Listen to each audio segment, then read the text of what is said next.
This is Bennu, one of Earth's closest planetary neighbors, an asteroid roughly the height of a skyscraper, a remnant from the dawn of the solar system made of carbon-rich rocks and boulders.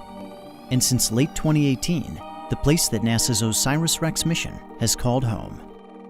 When OSIRIS-REx arrived, it began wrapping Bennu in a complex web of observations, starting with a preliminary survey of its size, shape, mass, and spin.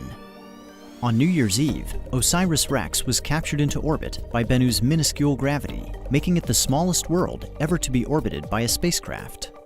In early 2019, it broke orbit to conduct a detailed survey. A series of sweeping passes allowed OSIRIS-REx to study geological features at different latitudes and times of day, enabling stereo imaging and landmark-based navigation. During the detailed survey, OSIRIS-REx globally mapped Bennu at only 5 centimeters per pixel, the highest resolution of any planetary body, including Earth.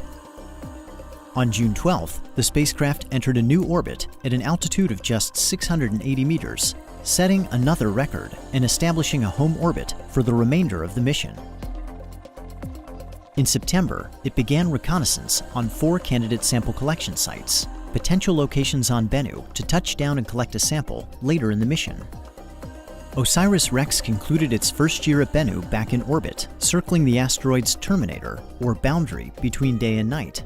Here, outside forces acting on the spacecraft are balanced, allowing it to orbit within the same plane over time. Reconnaissance resumed in early 2020 with close flyovers of the primary sample collection site Nightingale and the backup site Osprey. In mid-April, OSIRIS-REx performed the first of 2 rehearsals prior to sample collection. It navigated to a predetermined checkpoint about 125 meters above Bennu, then descended to within 65 meters before backing away. After the checkpoint rehearsal, OSIRIS-REx flew one final reconnaissance sortie over Site Osprey. Then it made a series of high-altitude maneuvers while rebooting its onboard processor and preparing for its second rehearsal of the sample collection event. On August 11th, OSIRIS-REx departed its home orbit and made a 4-hour traverse to Bennu's northern hemisphere, retracing its earlier path.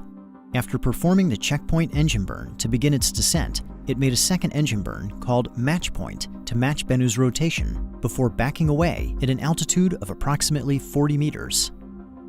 Now, the most crucial moment of the mission had arrived. On October 20th, 2020, at approximately 11:30 a.m. Mountain Time, the spacecraft departed orbit. A few hours before, mission controllers on Earth had sent the commands for the Touch-and-Go Sample Collection Maneuver, or TAG. As they watched with anticipation, OSIRIS-REx steered itself to sample site Nightingale, maneuvering toward the small crater at the walking pace of a spider. At 4:11 p.m., the mission received confirmation. OSIRIS-REx had touched down and collected its sample. Following TAG, the spacecraft drifted to a safe distance away from Bennu. By the end of October, mission controllers determined that it had exceeded its goal of collecting 60 grams of asteroid material. They directed it to stow the sample in preparation for return to Earth.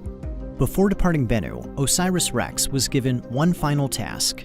On April 7th, it flew over Site Nightingale to observe how the sample collection event had changed the surface. And with that, OSIRIS-REx had recorded its mark on Bennu and spun the last strand of its web.